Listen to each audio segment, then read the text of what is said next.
In today's video, I'm going to teach you how to create a CapCut zoom effect.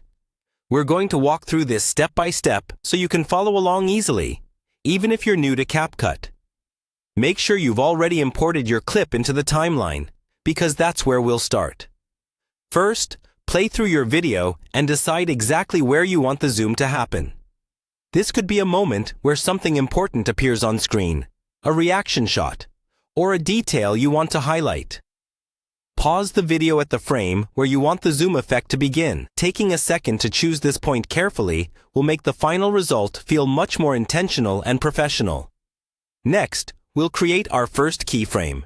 Head to the editing tools where you can adjust scale and position. At your chosen starting frame, leave the clip at its normal size and add a keyframe there. This tells CapCut, start the zoom from this point with no change yet.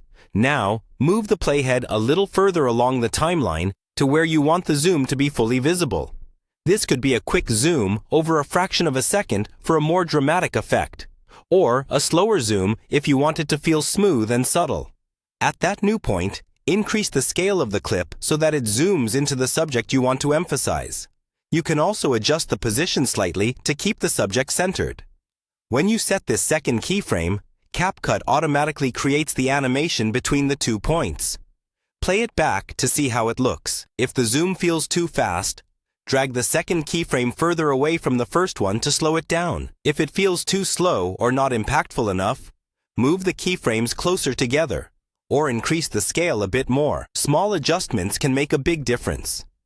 If you want the zoom to return to normal, move the playhead further along again. Set the scale back to the original size and add another keyframe. That will create a zoom out effect, bringing the shot back to its standard framing. Once you're happy with the timing and smoothness, watch the entire clip from a few seconds before the zoom starts, just to check that it flows naturally with the rest of your edit. When everything looks good, you're ready to export your video with a clean, polished CapCut zoom effect.